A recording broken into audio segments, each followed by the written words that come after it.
سيئات أعمالنا من يهده الله فلا مضل له ومن يضلل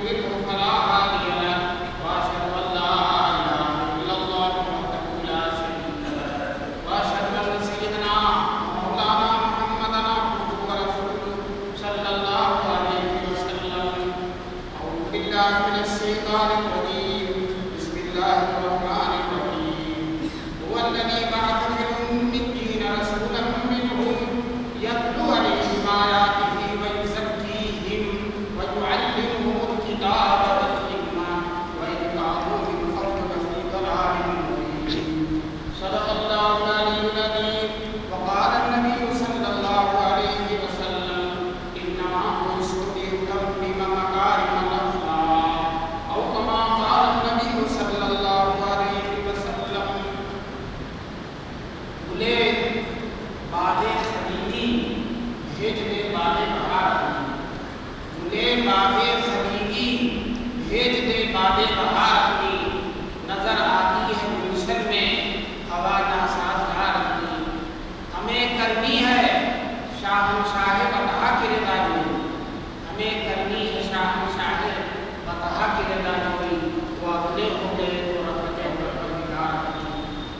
حضرت صدر جلسہ معزز علماء کرام، محترم بزرگوں اور دوستوں، جناب ڈاکٹر فاروق صاحب، جناب فرحان صاحب اور سیرت النبی کمیٹی کے سارے ممبران، جناب امام صاحب، نائب امام صاحب، جو ہے یہ اللہ کا بہت بڑا کرم ہے، احسان ہے کہ اللہ تبارک تعالیٰ نے ہم سب کو سیرت النبی کے اس عظیم الشان پروگرام میں شریک ہونے کا موقع نصیب فرمایا. اور یہ سیرت النبی کمیٹی ماشاء اللہ بڑی خدمات انجام دے رہی ہے. مختلف مہینوں میں مختلف جگہوں پر، مختلف مقامات پر، مختلف موضوعات پر پروگرام کراتے ہیں اور بھی دینی اور دفاعی کاموں میں حصہ لیتے ہیں. اللہ تعالیٰ اس کمیٹی کی خدمات کو قبول فرمائے اور اسی طرح سے مسلسل اللہ تعالیٰ اس کو سرگرم عمل رکھے. یہ موقع بڑی سعادت کا موقع ہے کہ ہم اپنے محبوب صلی اللہ علیہ وسلم کا ذکر سننے کے لیے بیٹھے ہیں. نبی پاک صلی اللہ علیہ وسلم کا ذکر اللہ تبارک تعالیٰ نے قرآن میں فرمایا رفعنا لک ذکرک، ہم نے آپ کے ذکر کو بلند کر دیا. دوستو جس کو اللہ بلند کر دے اس کو کوئی پست کرنے والا نہیں ہے. تو ہمارے رسول پاک صلی اللہ علیہ وسلم کو اللہ نے بلند کیا، اتنا بلند کیا ہے کہ رسول پاک صلی اللہ علیہ وسلم کے ذکر کے بغیر مسلمانوں کی کوئی محفل مکمل نہیں ہو سکتی، کوئی محفل مکمل نہیں ہو سکتی. ہماری نماز بھی جب تک ہم درود شریف نہ بھیجیں، ہمارا خطبہ بھی جب تک ہم حضور کا ذکر نہ کریں، ہماری تقریر بھی جب تک ہم حضور کی حدیثوں کا تذکرہ نہ کریں، جامع اور مکمل نہیں ہو سکتی. اللہ تعالیٰ نے اپنے محبوب صلی اللہ علیہ وسلم کے ذکر کو ہر طرح سے بلند کیا ہے. چنانچہ حضرت مولانا ابوالوفا شاہ جہاں پوری جو سیرت النبی کے بڑے زبردست مقرر تھے اور ہندوستان کے چپے چپے میں ان کا بات ہوتا تھا، ان کو یہ ہند کہا جاتا تھا.